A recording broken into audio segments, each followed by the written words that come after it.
दोस्तों नमस्कार, स्वागत है आप सभी का। अगर फिर से आई चलते हैं मध्य प्रदेश हुआ की ताज़ा खबरों की, लेकिन उससे पहले अगर आपने अभी तक इस चैनल को सब्सक्राइब नहीं किया तो सब्सक्राइब कर लें, जिससे कि आपको मध्य प्रदेश हुआ की ताज़ा खबर रोजाना मिलती रहे। पहली बड़ी खबर, 100 करोड़ रुपए से बनेगा संत रविदास जी का मंदिर। रविदास महाकुंभ में सीएम शिवराज सिंह चौहान का ऐलान, कहा कि कमलनाथ ने संतों का अपमान किया है।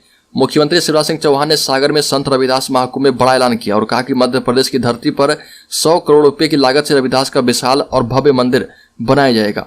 साथ ही ये भी बताया कि इसके लिए मकरोनिया के बरदुआ में जमीन भी देख ली गई है। मंदिर में रविदास जी की सारी सीखें उकेरी जाएगी। कार्यक्रम में मुख्यमंत्री शिवराज सिंह चौहान ने अनुसूचित जाति के बच्चों को स्कॉलरशिप के लिए आय सीमा 6 लाख से बढ़ाकर 8 लाख रुपए करने की घोषणा भी कर दी है।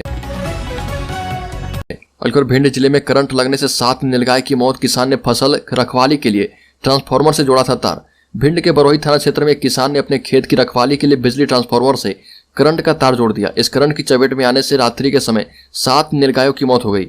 मृत नीलगायों में 2 गर्भवती थी। बरोही पुलिस के मुताबिक लाडमपुर गांव में एक किसान मुकेश ने अपने खेतों में खड़ी गेहूं की फसल को जानवरों से रखवाली के लिए बिजली का करंट दौड़ा दिया था। राज्य में समर्थन मूल्य पर गेहूं खरीदी के लिए लक्ष्य निर्धारित कर दिया गया है। मध्य प्रदेश के किसानों से वर्ष 2023-24 में 80 लाख टन गेहूं खरीदने का लक्ष्य रखा गया है और 6 फरवरी 2023 से गेहूं खरीदी के लिए किसानों का पंजीयन शुरू कर दिया गया है और इसके लिए प्रारूप निर्धारित कर दिए गए हैं। ऐसी व्यवस्था की गई है कि जिससे किसानों को रजिस्ट्रेशन करवाने में कोई परेशानी ना हो।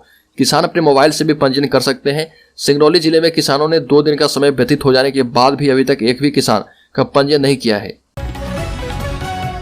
राष्ट्रीय स्वयंसेवक संघ के सर संघचालक मोहन भागवत का पंडितों पर दिए गए बयान को लेकर ब्राह्मण समाज में खासा आक्रोश पनप रहा। जबलपुर के ब्राह्मण समाज ने मोहन भागवत के खिलाफ आंदोलन की चेतावनी दी है। जबलपुर जिले में रहने वाले ब्राह्मण समाज के लोग दोपहर मालवीय चौक पर धरना देने के बाद मोहन भागवत का पुतला फूकेंगे। जबलपुर ब्राह्मण समाज एकता मंच के बैनर तले होने वाले इस कार्यक्रम को लेकर पंडित राम दुबे का कहना है कि मोहन भागवत के यह बयान, जिसमें कि 4 वर्णों में इसे बांटा गया है और बांटने का काम ब्राह्मणों ने अपने फायदे के लिए किया, इसी पर ब्राह्मणों में आक्रोश है। National health mission Madhya Pradesh की 7 फरवरी को आयोजित संविदा स्टाफ नर्स भर्ती परीक्षा का पर्चा लीक होने के बाद एग्जाम को निरस्त कर दिया गया है। ग्वालियर की डबरा पुलिस और क्राइम ब्रांच ने इस मामले में 7 लोगों को टेकनपुर की होटल से पकड़ा है। आरोपियों में 2 लोग उत्तर प्रदेश, 2 लोग हरियाणा और 3 आरोपी ग्वालियर के रहने वाले हैं। आरोपियों ने 15 लाख रुपए में पेपर खरीदा था।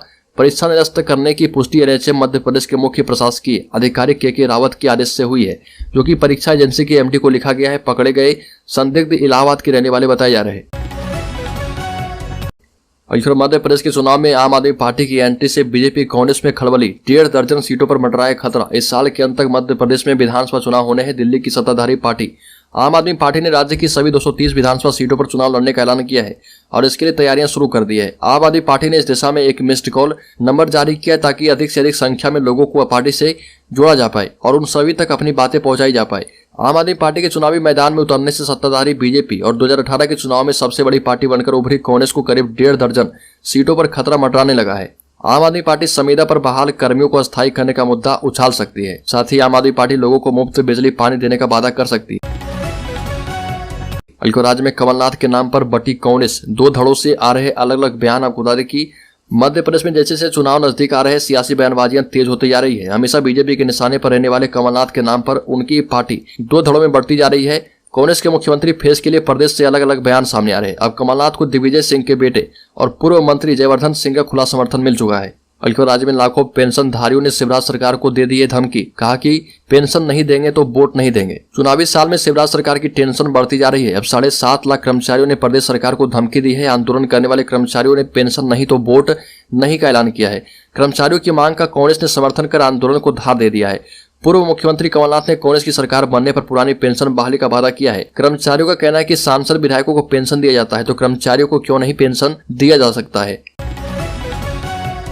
राज्य के विधानसभा चुनाव 2023 के लिए राजनीतिक दलों ने बिगुल फूंक दिया है। कांग्रेस और बीजेपी के आला नेता हर वर्ग को साधने के लिए अपने अपने प्लान तैयार कर रही है। इस बीच कांग्रेस और बीजेपी का खेल बिगाड़ने के लिए विधायक हीरालाल के अलावा संगठन जेएस मैदान में उतर आया है। प्रदेश के आदिवासी जिलों में आदिवासी अधिकार यात्रा निकाली जा रही है, जिसमें कहीं न कहीं दोनों दलों की टेंशन बढ़ गई है। जेएस आदिवासी जिलों में आदिवासी अधिकार यात्रा निकाल रहा है और इसकी शुरुआत धार और झाबुआ से की गई। इसमें आदिवासियों के संवैधानिक अधिकार, आदिवासियों के विकास को लेकर बात उठाई गई और झाबुआ के बाद अलीराजपुर, बड़वानी, धार, खरगोन समेत अन्य जिलों में यात्रा पहुंचेगी। मध्य प्रदेश में कड़ाके की ठंड का अब दौर नहीं आएगा। मौसम वैज्ञानिकों ने संकेत दिया कि फरवरी में दिन रात का पारा बढ़ने लगेगा और इससे हल्की सर्दी ही रहेगी, यानी सर्दी अब अपने आखिरी पड़ाव पर है। हालांकि हवाओं का रुख बदलने के लिए पारे में हल्की गिरावट दर्ज की गई है। मौसम वैज्ञानिक एच एस पांडे ने बताया कि अब पारे में बढ़ोतरी का ट्रेंड रहेगा। मौसम विभाग के मुताबिक 2 दिन के बाद पारा और भी बढ़ेगा। 15 फरवरी के आसपास टेम्परेचर में थोड़ी गिरावट होगी और उसके बाद फिर से बढ़ोतरी होती रहेगी। बल्कि राज्य में बाघों को बचाने के लिए संरक्षित क्षेत्रों से गुजरने वाली बिजली लाइनों को कवर करवाएगी सरकार।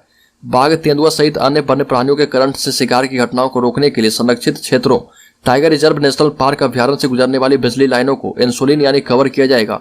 वन्य प्राणी मुख्यालय ने इसका प्रस्ताव तैयार किया है। कुछ स्थानों पर जहां तार हटाकर केबल डालने की सलाह दी जा रही है, वहीं कुछ स्थानों पर खुले तारों को कवर करने को कहा गया है। इस पर 200 से 300 करोड़ रुपए खर्च आ सकते हैं। वन अधिकारियों का मानना है कि जंगल में खुले तार अगर नहीं होंगे तो करंट लगाकर वन्य प्राणियों को मारने की घटनाएं भी नहीं होगी।